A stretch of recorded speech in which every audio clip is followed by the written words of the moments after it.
Guys, what is going on? What is going on? This is a great, beautiful day out here in the city of Houston, Texas. I'm coming to you live and direct. I know it's about 6 o'clock. Some of you guys may be in traffic. Some of you guys may not. However, let's talk about this, guys. And before I get into the Texas A&M, versus Miami, hype train for 2022, because we are going to make this game every bit of hype, okay? And of course, as the season continues to get here, I will start digging into the game just a lot more, just tell you guys about this and about that, all right? Please be looking for a baseball podcast coming out tomorrow morning. I hate to do it while Texas is going on, but I just finished telling my wife this. I'm going to do a podcast very early in the morning. It will probably be around about 9 o'clock. I'm going to let myself wake up, get my body up, stuff like that. Have not done a podcast like that in a long time. But I will make one before the game hits. And, of course, I have to take my oldest girl to work. So I will have to get all of that running before the game even gets here. So let's go ahead and talk about this. And like I say, man, before I get into this is one thing I want to mention. I have not heard and I said the same thing last year, but the more and more I keep saying this, the more bigger it gets. I've not heard Texas A&M talked about this like how the way they are now on a national scale. Do you hear what I'm telling you? We're on a national scale of being a looked at program. I've not seen this many kids wanting to attend. I'm going to say this once again. I've not seen this many kids wanting to attend a Texas A&M football camp like the way they are now. I've not seen this. This is something that's going on all across the nation. Everybody wants to see what Texas A&M is really doing. Okay? I'm going to tell you guys this here. Do you know the reason why Jimbo Fisher went out and got that number 1 class like he did? Because I don't believe a lot of you guys really know what his intentions were when he went out and he got the 4th best recruiting class in 2019. His intentions was to put Texas A&M in everybody's mouth going forward, regardless to the results that have come out since then. Of course, the goal is to win. And to win championships at that. He knows that. The contract knows that as well. Once again, the reason to why Jimbo Fisher went out and he got the number 1 recruiting class this year was to make everybody pay attention to everything. The first person he got to pay attention on a national scale, so far as the coaches are concerned, is Nick Saban himself. Why? Because Nick Saban, he went out there and he went on and ran about it. And what's crazy is that I'm watching the Paul Firebaum show, and I don't know if this is the bag on A&M season on Paul Firebaum show or what, but every caller that called talked about Texas A&M, what they're doing, what Alabama is going to do to them, and et cetera, et cetera. I'm going to tell you guys like this here, man, and I will get into the Alabama game. Man, I'm going to probably get into that on tomorrow, in which I'll break down a couple of things to result into the direction I'm leaning towards, and that's towards Texas A&M winning. I'll go into more detail about that. But I'm going to tell you like I told you guys last year. I told you the reason why Alabama was going to lose last year. And it was because of Bill O'Brien. All right? Understand that Bill O'Brien leans on just a couple of guys, and that's about it as an offense coordinator. All of you Alabama fans, I know you guys don't like him. But since you guys are winning, you aren't going to say anything like that. And I know you won't. A lot of you guys bag on this because of Jimbo Fisher's offense. Oh, his offense is real stale. I'll tell you guys like I told you before. How the way that Alabama game ran and how the way he went up the field with all those offensive plays. Let me take you back to 2020 before the blowout even much happened at the end of that game. Jimbo Fisher moved up the field heavily with that boring offense that you guys love to say that's boring. That doesn't work and you need to change it. That game in 2020 was every bit of a tied ball game before it flipped and started going the other direction. I can't remind you guys that, but that game is old, man. That's an old game. The 2021 game. Jimbo Fisher done the same thing he done in 2020 when he played you all. He moved up the field with that boring offense. But it worked. So this is what Jimbo Fisher is telling you guys going forward. When he has the right players that literally knows the plays before the plays even happen and can execute it in every ball game, this is what you're going to see. I'm not understanding what you guys don't see about that. The consistency factor. The consistency, J-Pops. We need to see consistency. I know Jimbo Fisher wants to see the same thing as well. Once again, that's why he went out and he got the #1 recruiting class. He too wants to see consistency. I'm not going to sit up here and say that the #1 recruiting class will be the reason to why we storm into Alabama and win that football game. I've been saying this for on and on and on. Right now, the average recruiting rankings for Texas A&M, and this is another reason why they're talking so much about Texas A&M. The average recruiting ranking for Texas A&M, as of right now, is 4th in the nation. Leading up to this upcoming 2022 season, they're 4th in the nation on an average recruiting ranking. The only other two teams in the SEC that are above them are Alabama and Georgia. In Alabama, for this upcoming 2022 season, they're the 2nd best in recruiting rankings. The team that's on top of them is the Georgia Bulldogs at #1. The team that's before Texas A&M is Ohio State. This is the reason to why you're going to hear a lot about Texas A&M going forward. You're going to hear these things. And guess what? He's not going to stop. You guys want 10 wins? You guys will see it, man. Golly. Just be patient. Wait. We're going to the 5th year. I guarantee you that you will see 10 wins this year. And, of course, I said the same thing last year. And what you guys love to remind me of. I said the same thing last year. And I'm going to say it again this year. You will see 10 wins, people. You will see that. And I believe you will see a win in Tuscaloosa. You will see that. And to say, and I'm going to carry on after this, and to say that Alabama is going to give us a total beatdown, and this is on Power Firebomb Show again. He deliberately said if if Alabama is up 49 points, and the team looks to Nick Saban, and Nick Saban gives them the go-ahead and punch in another touchdown, man, I think that right there done it for me. Because as of right now, ever since that little whole debacle came out in which everybody's jumping on Jimbo Fisher for responding, in which I hear everybody say this here. Well, Jimbo Fisher should have handled it a different way. He should not just said he should not said anything. Well, Nick Saban should not said nothing. So I don't understand what the whole dilemma is on that one with Jimbo Fisher saying what he said. All he said was that go look into his program and a whole lot more other things. Nick Saban said Texas A&M bought all of their players. Then he came out and, I should not mention Texas A&M nor any other program. Yeah, you shouldn't have mentioned. But you knew that before you even said it. So to say that Alabama has more firepower coming in than what Texas A&M has is blasphemy to me. I feel like Texas A&M has more of the feed off the energy side of it than Alabama will. You guys are already picking Alabama to win the whole thing anyways. I don't understand the motivation factor of what you're talking about. It was Nick Saban the one that said that Texas A&M bought the players. Not Jimbo Fisher saying Alabama bought their players. We didn't say that.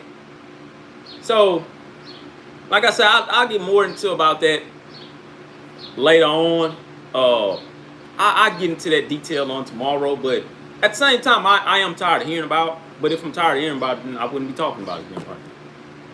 I'm responding to a whole lot of criticism that I see Jimbo Fisher getting, as opposed to Nick Saban, which is the guy that actually made the entire statement and is the reason to why Jimbo Fisher responded. Like, a lot of you guys just want A&M to shut up and stay in their place. You know, you guys want A&M to quote unquote shut up, stay in their place where they rightfully belong, in which is I don't know what place that is.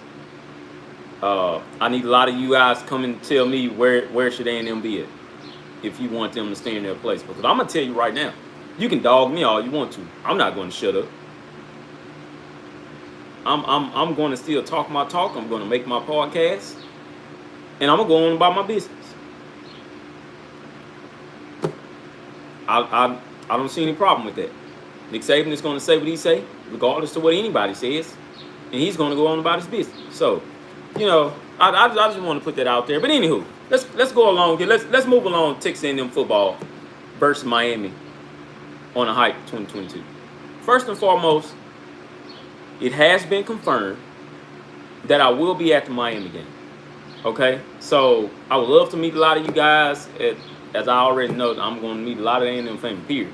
But I will be at the Miami game.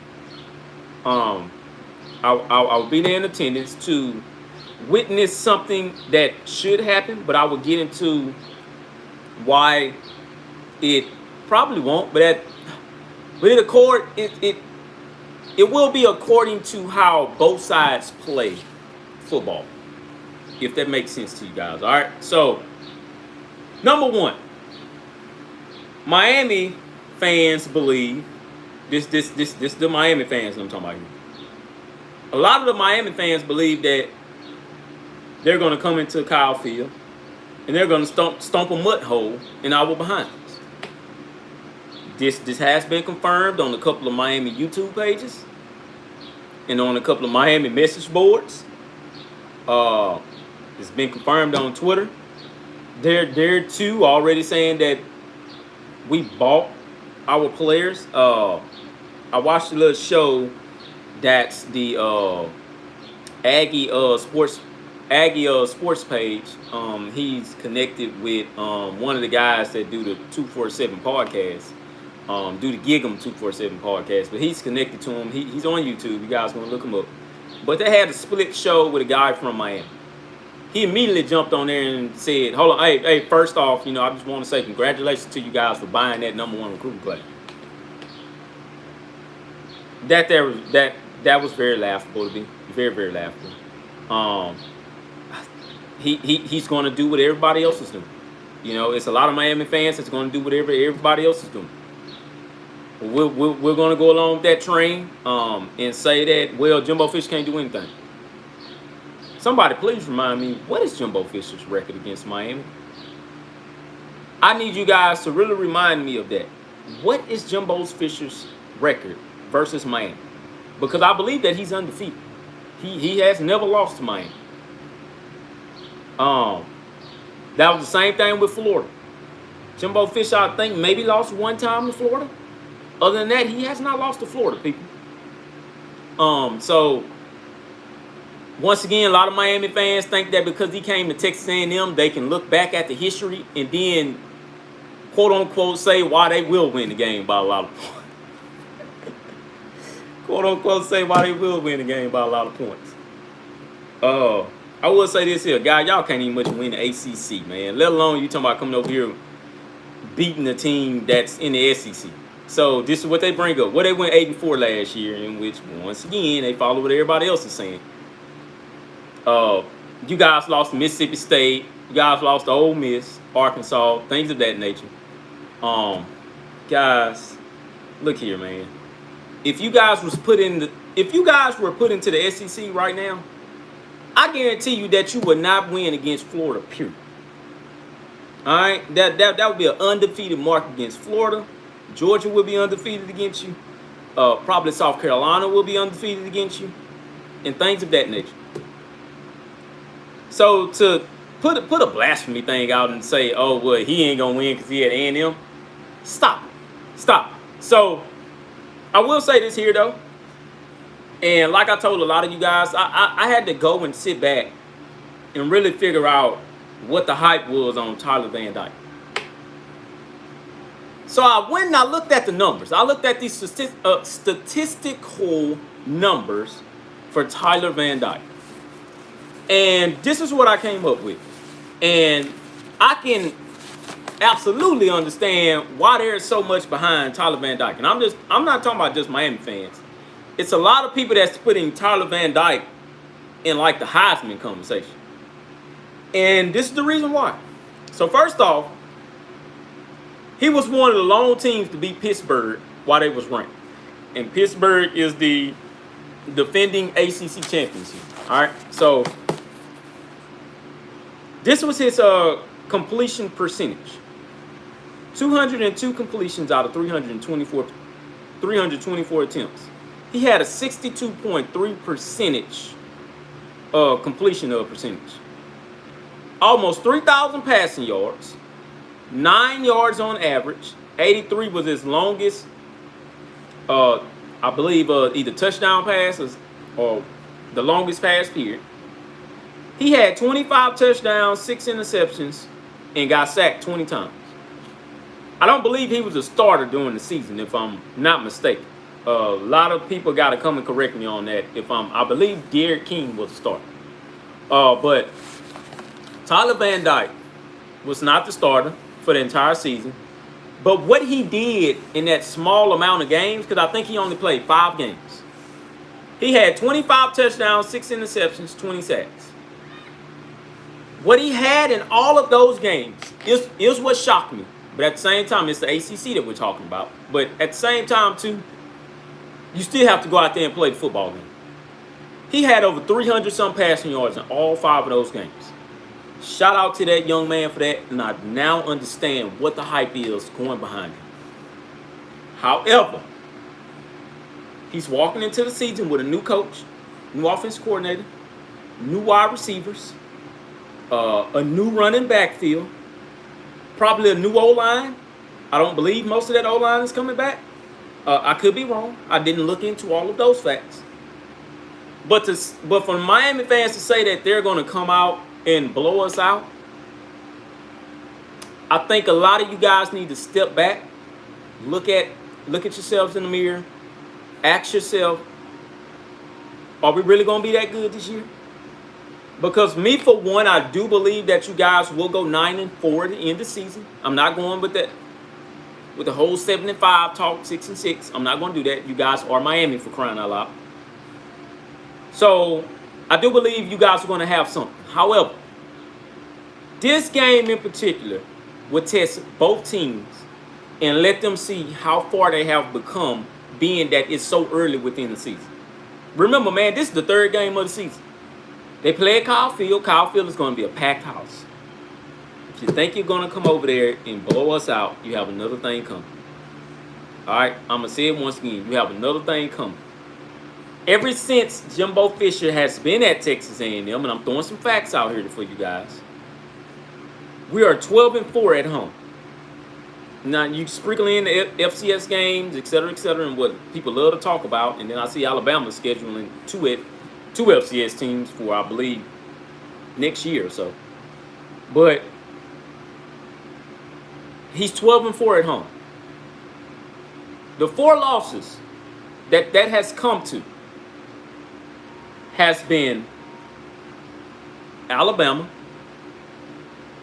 Auburn, Clemson, and Mississippi State. So I believe he's, I don't want to say, man, I don't want to say 12-4. He has to be a step up from that. I need to go back and actually look at that and get the real amount of rankings. This flies in here, guys. Forgive me on that.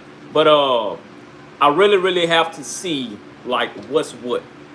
But he should have more wins than that at home, if I'm not mistaken.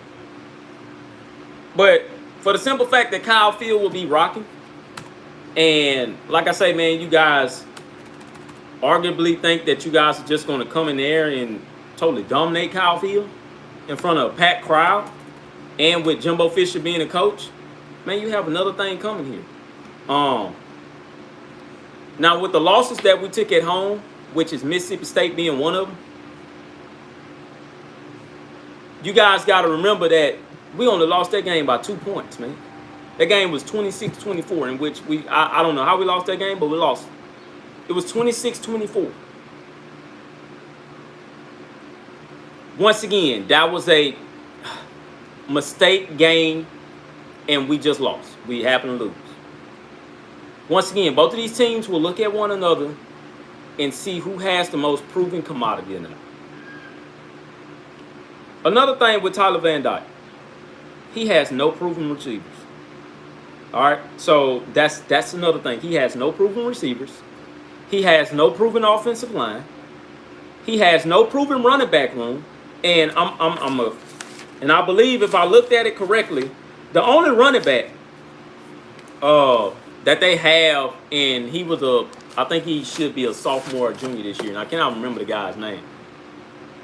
But I went through the statistics of last year. He was all the way down there in like the 190th category. He has some touches under his belt. But I'm going to be real with you, man. Going up against this defensive line in which A&M has to prove itself with, you're not going to get over 100 yards rushing in this ball game.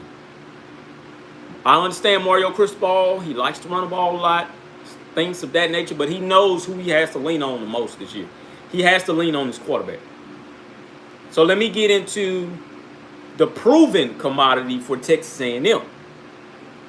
One thing that's proven, and these guys are being very underrated this year, because a lot of people don't believe in our pass defense, but a lot of people should. Texas A&M, by the time of that third game, we will be in the top 10 for pass defense. Tyreek Chappelle, who will be coming into his sophomore year, in which I don't believe will have a sophomore slump, this guy had 9 pass deflections, 1 interception. He was tied 45th in the country for that. He was the only one on this A&M team that's coming back that can say, I was in the top 50 for a defensive back that has that many pass deflections. Do you not know how good you got to be to get that many pass deflections? That's a lot. I think the number one guy that had the most pass deflections, he had about 18. He has half of that. Once again, he's a proven cornerback.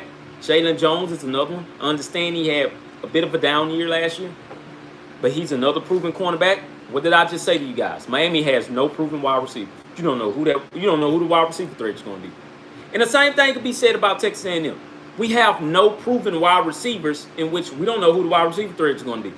I will say this, though. The tight end is who we're going to have to watch for Miami. But I'm going to say this here as well. We have a proven linebacker unit that's got key starts up under their belts. So a lot of people like to talk about, well, the defense ain't going to be all of that good. One coach that's being underrated in this game, one football coach that's being very underrated, is DJ Durkin.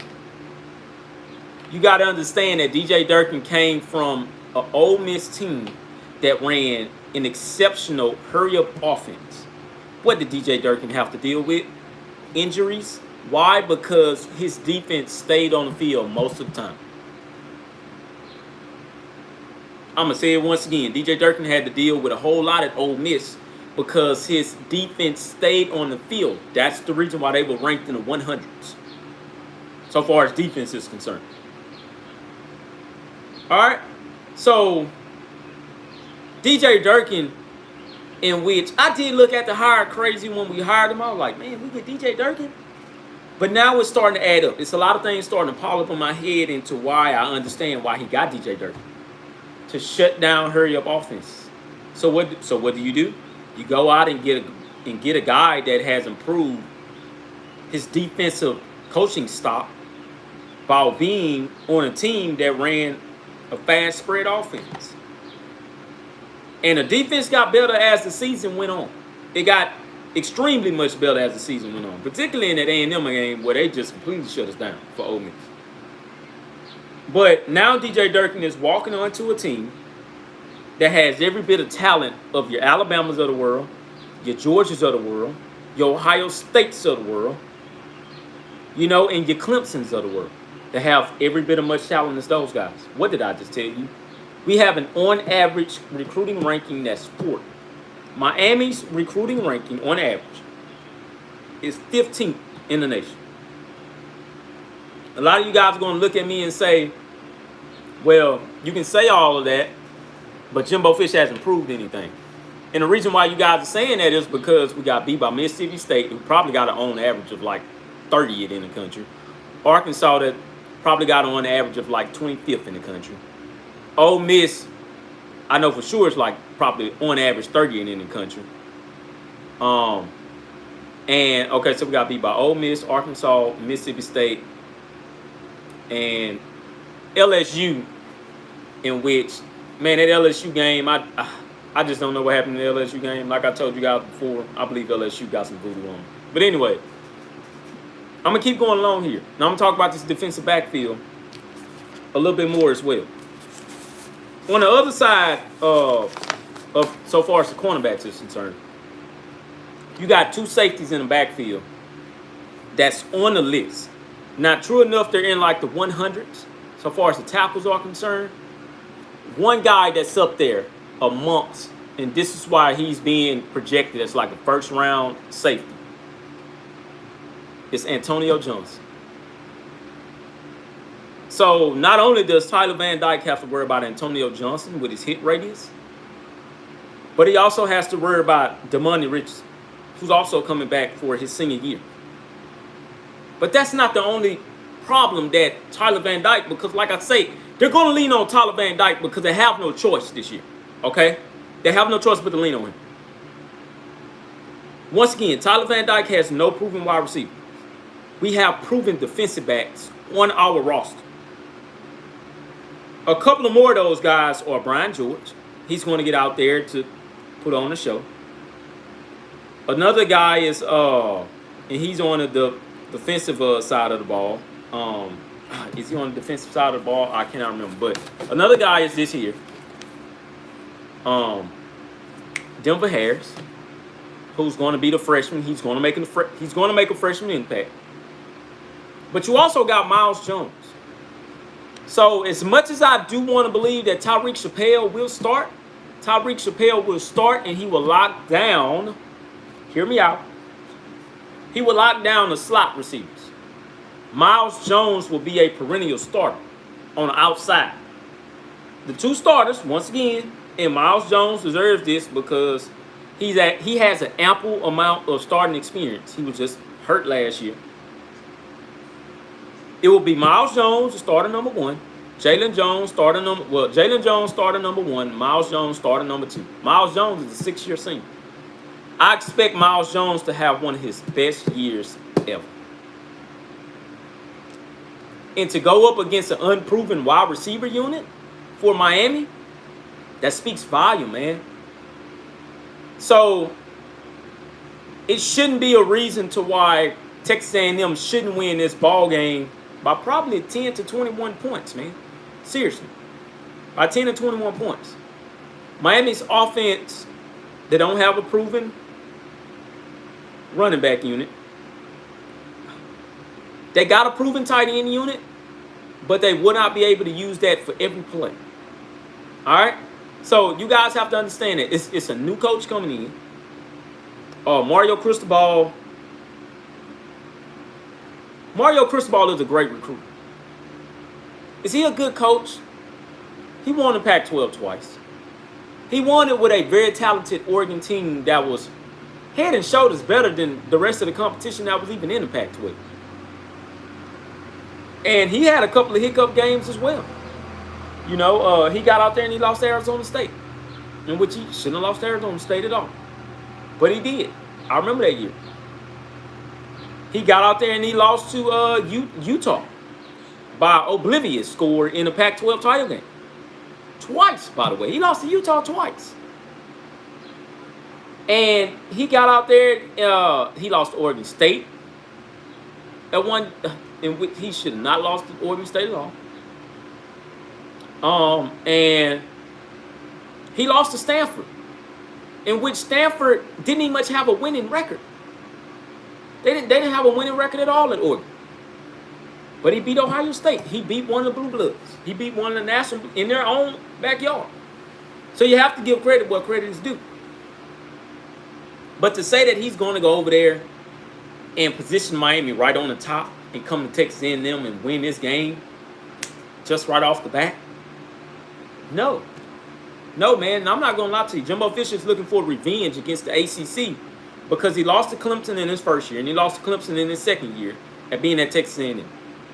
I'm going to tell you right now, none of us A&M fans expected Texas A&M to win those ball games. All right? How the way he went out there and he put on a show against Clemson that Saturday night when it was broadcast all around the world, that undoubtedly got a lot of people's attention right there as well. You know, so a lot of you guys have to understand that Jimbo Fisher is going to come out and he's looking to dominate this season. A lot of you guys keep on saying, well, 2023 will be the year. I'm looking at right now, man. I'm looking at right now so far as domination is concerned. All right, and I believe that in the third game against Miami, both of these teams will have to prove a lot of things to both fan bases. All right, us A&M fans, we believe in our defense. The only thing that we're concerned about, and let me get to the Miami defense. I couldn't find a single soul on that Miami defense that scared anything. And this is not a shot to Miami or nothing. But I couldn't find it. You guys have no proven defense at all. Once again, that will be the reason to why A&M can score so many points if all of the talent shows up looking well developed over the summertime and over the past two games that they played. If those wide receivers that us A&M fans are thinking of are going to be so stellar, then they will show up and put it on Miami in the first quarter. Because I'm going to tell you like this here. If we're looking at the first quarter of that Miami game and Texas A&M is up 21-0,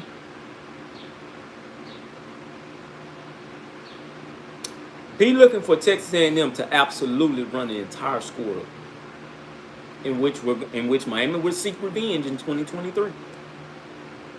All right, because it's no proven defensive weapons that Miami can come out and say that they have. It's none, man. It's nobody. And I believe a lot of Miami fans know this as well. A lot of Miami fans know that. What we're going to have to do, though, is solidify the quarterback position for Texas A&M and solidify the wide receiver position for Texas A&M. One guy that we're not going to worry about at all, because I believe this guy will have a stellar game. He will have a stellar game. It's Devon A-Chain. I'm predicting this right now, and I will give you an early predicted score. I believe Texas A&M will win that ball game against Miami by a final score. And a lot of people are going to be upset when I say this. Miami fans in particular. I believe that final score will be 41-10. Texas A&M. But I'm going to predict this. A-Chain will have over 150 rushing yards in this game, and he will have everybody around the nation talking about what he did against Miami. That will make Miami undoubtedly look at their defensive line, see what they need to fix, because they have no defensive line. It's nobody on the defensive line that is threatening anybody. This is the reason why they were so big on Shamar Stewart. Because Shamar Stewart was going to be the anchor. He was going to be the anchor, and he was going to start right away. Anybody on that defensive line for Miami who was thinking that Shamar Stewart was not going to walk in there and start right off the way, hell, he didn't even much have to practice. He was going to start. That's just that. All right. But it's the reason to why they wanted Shamar Stewart so badly. They wanted him. They felt like they had him right here. They felt like they had him right there. But they just couldn't get him. They couldn't get him. So I believe Shamar Stewart will be out to prove a lot of things. Gabriel Brownlow Dindy, if he's healthy, he will be out there. I'm not going to say these guys are going to start there by all stretch of imagination. I believe Walter Nolan will start. Okay, I will say that. He will start in the interior of that defense. If he's putting in the work, just like I know how he's putting in the work, he will start. This is one thing that I have heard lately, and I'm on my 247, and I don't think I've heard this in a very long time. The wide receivers and the tight ends are looking so much better for Texas A&M. They're looking darn good. Somebody will emerge as a top threat in this wide receiver unit. The guy that I'm looking at to emerge right away, though, is Moose Muhammad. I'm looking for Moose Muhammad to be one of the starting wide receivers out there. All right? You guys got to understand what I'm telling you right now. I'm looking for him to be one of them. I believe Hezekiah Jones will be another starter. A lot of you guys don't want to believe that. Hezekiah Jones will be another starter. Why? Because Hezekiah Jones has like 3 years of experience, man. There shouldn't be no reason why he shouldn't be starting. Okay? He's dropped a lot of balls in this day. I know that. But this could be one of those breakout games where you just see Hezekiah Jones just run all down the field. Another wide receiver that will start, and this will be the starting 3 lineup. I'm predicting this now for game 1. Evan Stewart. So I believe Evan Stewart, Hezekiah Jones, and Moose Muhammad will be your 3 starters right there. Okay? In that rotation mode. And understand this. Hezekiah Jones will line up as a number 2 wide receiver, while Moose Muhammad will stay in the slot. Jalen Preston will also be in there. He will get moved around heavily. I believe you may be witnessing something that you've never seen in Jimbo Fisher's offense before. It will be a pro-style spread offense. How in the hell is that possible? He will have some running backs. He will have a running back and a fullback and about 4 wide receivers, which is crazy. That is crazy. This one, I will believe it when I see it, but if I do see it, please remember that I told you that. But once again, the wide receivers have to prove something to us, and the quarterback has to prove a whole lot to us. The running backs, I'm not concerned about. The offensive line, I'm not concerned about. I'm just not. I feel like the offensive line is a veteran unit. Is a veteran unit coming out there. Chris Marshall. Shout out to Terry Williams. He asked, will Chris Marshall play? He will come out there with the second team. Only reason why he'll come out there with the second team is because he wasn't at spring. No fullback on the roster. Dominique Green, no fullback on the roster. Ernest Chronicler should be the fullback, if I'm not mistaken. He should be the fullback back there. We've been having him as a fullback for the last 2 years, I want to say. And he should be the one that's a fullback. I will say this as well. You will see a freshman emerge as a tight end threat. The tight end that he will use, and I'm just going to throw this bold prediction out here, man, because he's going to have to use him. The number 1 tight end that will start, and I've been hearing a lot about him, is Jake Johnson. He is every bit of a tight end that you want to hear about.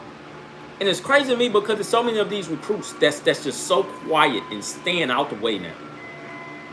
I believe Jake Johnson will be your number 1 tight end. I believe it's a toss-up between him and Max Johnson for the number 1 tight ends.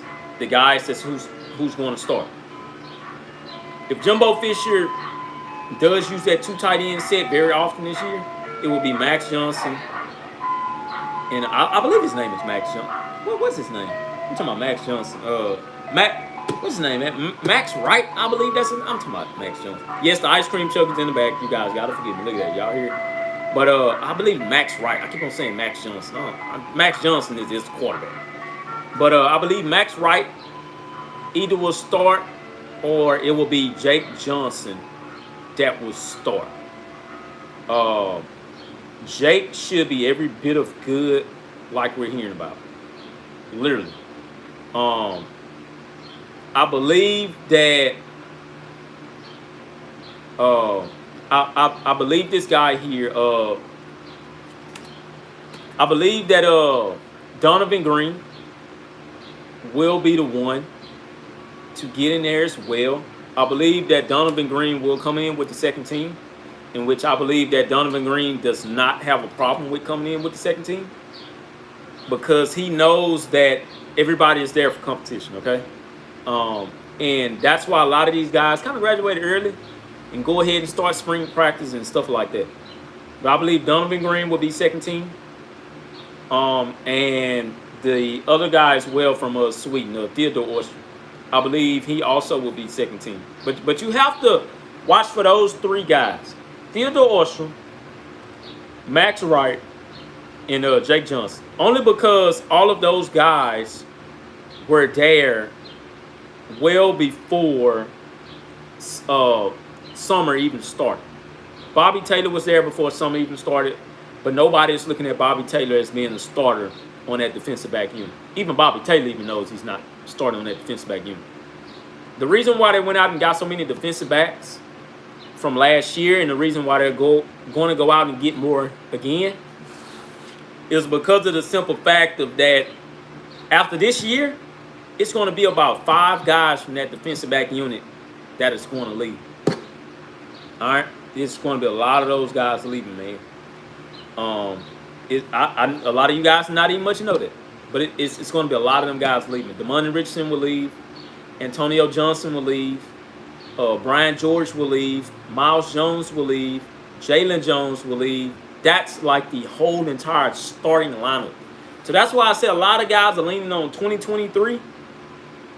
Man, you guys got to understand, man, we have a loaded backfield in which we have not had before. And this is a loaded backfield with a lot of experience back there. A lot of experience. So that's why I say this is literally like a no-fly zone this year. That's why I'm leaning more into 2022, man. It's a whole... Guys, this is another ice cream truck coming down here. Please forgive that. But this is it's an unproven unit with quarterbacks. I know for sure. And it's an unproven unit with the wide receiver. Next year, that wide receiver unit will be flawless. And I'm going to talk about some recruiting on tomorrow as well. But you're going to see a lot of those guys come back that was there this year and had ample amount of playing time that's going to come back next year. Evan Stewart will get his first start this year. You can imagine how Evan Stewart is going to look next year. He's going to look even better. And then his junior year, he's going to look even better. So, I see somebody else, Sulata, is saying we need another running back. The running backs that we have on hand right now. Number 1 is A-Chain. Number 2 is L.J. Johnson. Number 3 is Ernest Chronicler. We don't have DeAndre Jackson anymore. What is it, DeAndre Jackson or Freddie Jackson? Is one of those. But another guy that we have on the running back unit right now is the guy that signed in our 2021 class, and which was from the state of Louisiana. We got him as well. Man, we have a loaded running back room.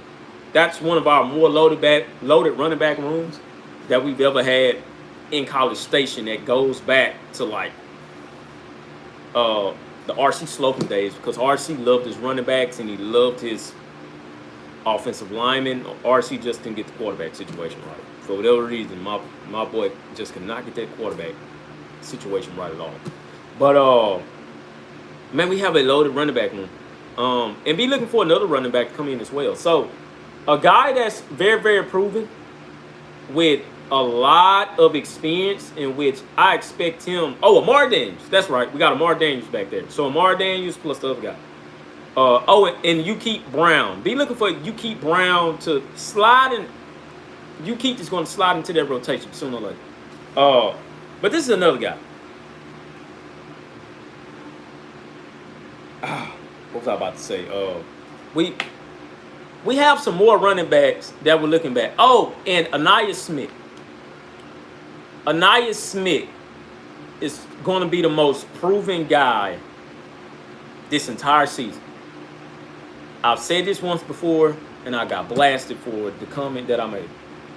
Anaya Smith is another guy in which Dan Mullen had at Florida that year, that went in the first round, or the went in the first round. He's him. He's just like him. He is a similar thing to him. I believe that Anaya Smith this year, that may just be our 1,000-yard wide receiver, man. He may be the guy to just crack that and need to get 1,000 yards and get close to 1,000. But I believe Anaya Smith will do it because he will be used all over that field. So how did I forget Anaya Smith? Anaya Smith will be your number 2 wide receiver. How did I forget that? So you got Anaya Smith, and I believe that's just because Anaya Smith played in so many positions.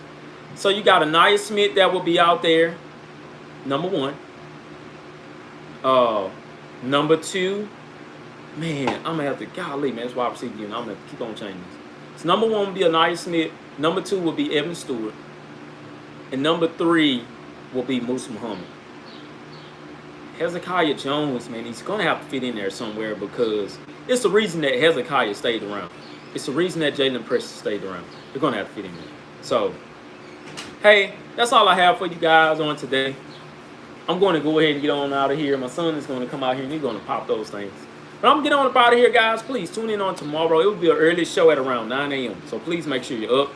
I'm going to get out of here because I got to go and watch Josh Pate. That's my boy. He comes on at 7 o'clock. Make sure you guys tune in to the YouTube show. I love all of you guys. Hashtag Eagle Magnus.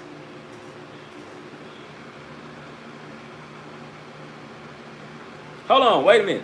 So everybody talking about Evan Stewart. Nathan S. Everybody talking about Evan Stewart and forgetting about Chris Marshall since Chris didn't get there until the summer. Nobody has forgotten about Chris Marshall. All I'm saying is this here. Evan Stewart, every bit of earned that right. If camp goes well and everything, you know, summer camp, everything.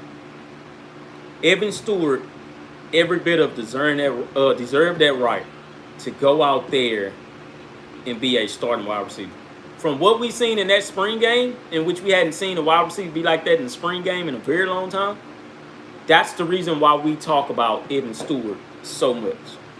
Chris Marshall will be a dog. I'm just not putting Chris Marshall into the starting lineup right now because I have not seen. I've seen all the tape. I have not seen him in person because Chris Marshall can make all the catches. If he gets out on the field come that first game as, hey, man, we're just going to throw a couple of guys out there, then Chris Marshall will every bit be a deciding factor into this. Where am I seeing Chris Marshall? I'm looking at Chris Marshall being a top threat next year. Believe me when I say that. The last time we had 2 wide receivers that was almost close at 1,000 yards apiece was in 2016. I look at 2023, where Chris Marshall and Evan Stewart both will have 1,000-yard seasons. Believe me when I say that. Once again, all right? That's all I have for you guys. I love all of you. Hashtag Eagle Magnus.